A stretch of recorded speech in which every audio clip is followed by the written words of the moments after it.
So I know we wanted to talk about this. You definitely wanted to talk about this. Yeah. Ayesha Curry. They love talking about Ayesha Curry. Listen. People hate her. They do not like this woman. Like, they don't like her. To me, it just seems like for just being vocal. And I think the reason that I'm so attached to it is because I'm very vocal. And I've had plenty of person look at things that we talk about and not understand why you would allow me to say those things or assume that you were embarrassed or that I was embarrassing you or whatever else because I'm just speaking about how I personally feel. So I think that when these clips come out of Ayesha, I understand them. I'm like, no, I get what she's trying to say. For one, everybody ain't gonna have the right words to say everything, but I get what she's trying to say, and I think that her feelings in all these situations are valid. Well, this situation that she's facing backlash about is with her admitting she never really desired to have kids, saying she always had her own career goals, and sometimes feels that Steph Curry doesn't understand her feelings. This is what she said in her own words. 4 kids. Did you always knew you wanted a big family? No. So I didn't want kids. I didn't want to get married.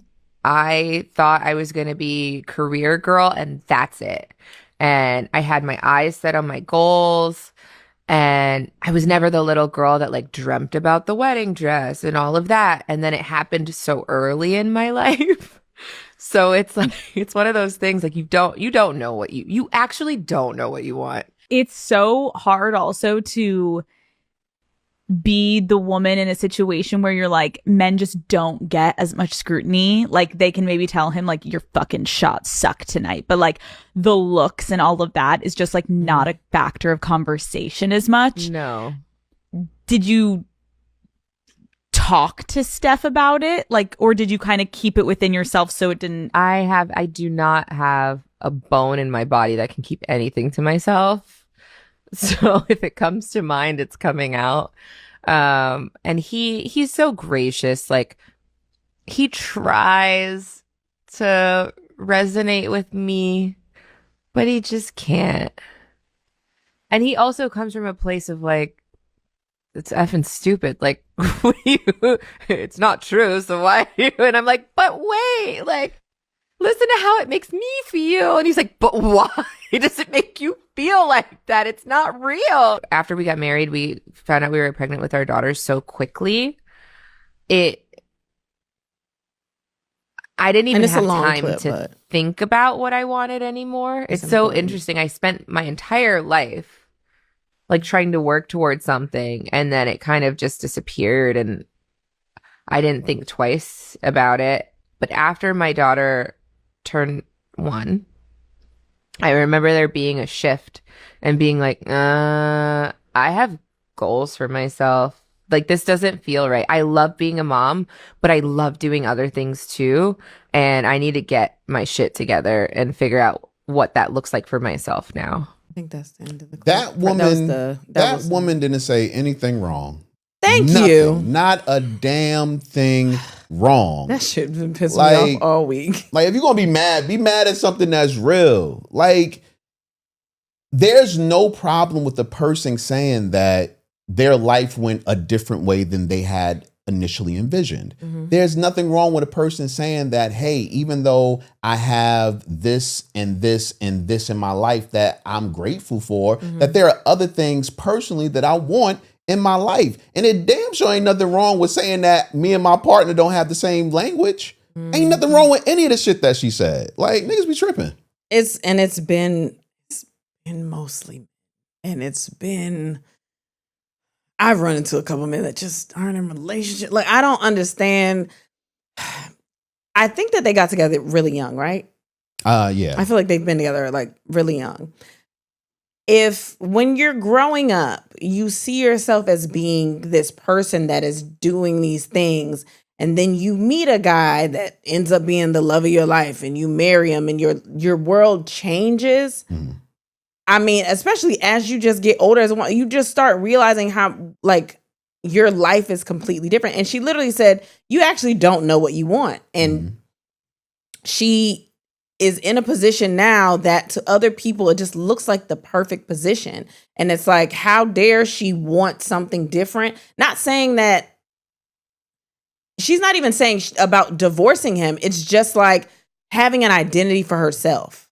She just wants her own identity. That makes perfect sense to me. Well, that's because until very recently, I think we've, both men and women, but especially men, have been taught inadvertently that women's goal in life is to be a mother and to be taken care of and to take care of her husband and things of that nature. So when you have someone that seems to be able to provide for a woman, that seems to give that woman a life that all she has to do is just wake up and take care of the kids and take care of the husband, and she doesn't have to worry about working and things of that nature.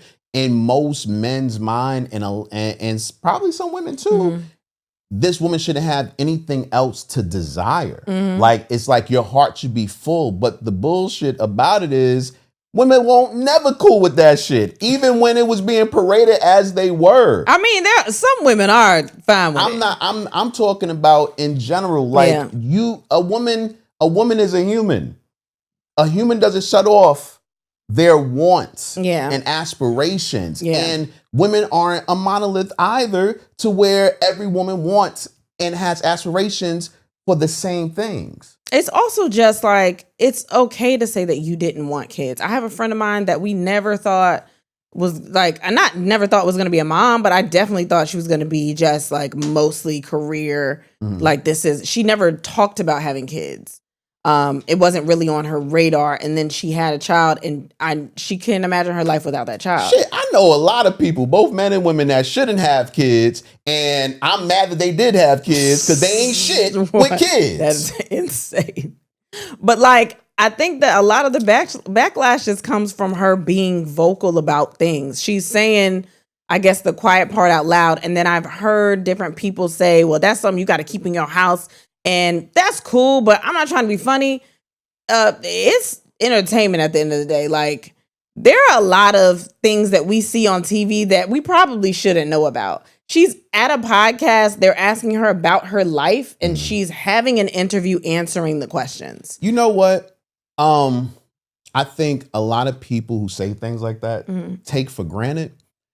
There is something to be said about being able to feel like you're being heard or being able to feel like someone understands what you're going through. Yeah. And what I think a lot of people don't realize is that there are people out there that don't have a friend to bounce something off of. Or even if they do have a friend that bounce something off of, they can't even imagine what their life is. Yeah. So when you have these podcasts and people talking, especially the celebrities that are saying these truths, you might not agree with it because that ain't your shit, but I guarantee there's somebody else that feel like that. And you're saying that they shouldn't be saying it out loud, but when they say it out loud, it makes that other person feel seen. It makes them feel like, you know what, I'm not going crazy. And that shit is super important. I don't give a fuck what nobody say. There are a lot of things like that. Like, our podcast is one of those. Hell yeah. Where it's like, people are like, why do you talk about those things? And it's because we have people that listen and they're like, wow, I thought I was the only person going through this. Wow. I'm also going through this thing. It's interesting to hear how you approach it and how you handle it. And I think that there's a place for all of that. Like, you need to know that everything is not perfect. I know people are like, she's just going on a press tour, just embarrassing her husband. Another thing that I repeat all the time, you cannot put embarrassment on someone. Facts. You cannot tell someone that they are embarrassed if they are not embarrassed. This is not the first time Steph Curry has ever heard his wife talk. This is not the first time he's ever had a conversation. He knows his wife. She literally said, there's not a bone in my body that can keep things inside. She probably go around the house saying stuff all the time. Like, he knows, like, just like you know me, like, he knows who he's dealing with. And it's probably okay with her just going out and expressing herself. I hate when people are like, you embarrassing this man. It's like, just because you can't handle this situation the way that he can, doesn't mean that he's embarrassed. It just means you got a weaker mindset, or you just do things differently, and that's fine.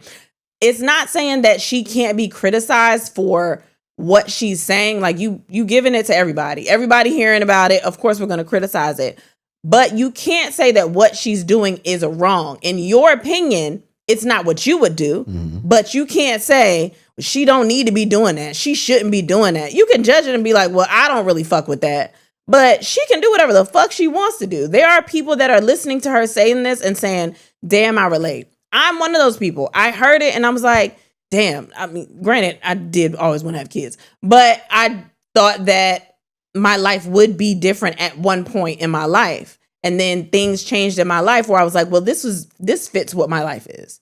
This is what I thought my life was going to be. And then when I got in this position, this is exactly what my life needed to be. Like, people think those things all the time. And for her to say, because this headline, I fucking hate this headline. It was like, sometimes she feels like Steph doesn't understand her feelings. People read this and like just assume whatever, but like, men and women are different.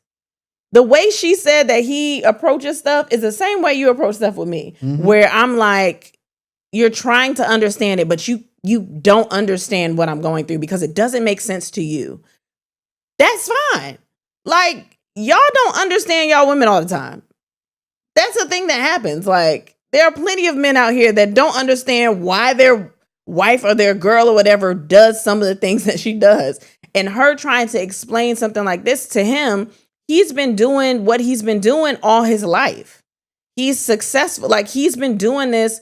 He can't understand someone that's like, I had big dreams, but and you're now in this position, but like, he was never that person that like dreamt of these dreams and didn't get to accomplish those dreams. Oh yeah. You know what I mean? Yeah. So that might be hard to understand, and that's okay. That doesn't mean there's a problem in the marriage. It's just like, he don't understand. He's a dude. He's still my husband. I love him. He just, okay, I'm talking to a girl about it now. Like, I don't know. I just hate the way some of y'all think. I think that a lot of people just jump to conclusions when it comes to shit like this without actually understand what's happening. And there's a lot of people out here, or just people, men and women, in relationships that feel like this and probably feel like they can't even vocalize it to you because you're not gonna get it. Because the same way you telling her she need to be grateful, like, why would I want to express how I feel to you if I mean, and going back to what you were saying about the embarrassment thing, man. Bruh, that nigga is the greatest shooter that God ever made. And no disrespect, but he got a baddie on his arm. Like, what the fuck I got to be embarrassed about? He's got my nigga. Kids, you can say whatever the fuck you want. I'm still the greatest shooter. You still a baddie, and we together. And you on the internet typing, I'm fine. I mean, like, I'm good. I'm embarrassed in front of you, nigga. I'm embarrassed in front of you. Y'all niggas don't even matter. Like, you in the stand saying, man, look at this old simp ass nigga out here on the court shooting from the other side of the court. got fucking rookies being all blushing and shit about him. Look at him. People excited to see this old dumbass nigga. Get this nigga out of here. Dumbass Steph Curry. That shit is crazy, Steph bro. sound like a simp. You know what I mean? Simp ass name. Steph is a weird name. It's not. It could be like Stefan. What? That was a weird name. Don't let Family Matters fuck you up. Stefan is a weird name. Stefan, Family Matters fucks everybody. Because we really all thought Jaleel White was fine. Yeah, that's mean. No, I'm saying at the time, like, we just because he took his glasses off. No, we shallow. We shallow. That's us. I mean, he's a nice looking man now. I see him. He look good. Like, he look good. But like, at the time, nah, man. Eddie was on the show at the time. We could have looked at Eddie. Eddie was nice looking. Okay. That's fine. It's not really your place.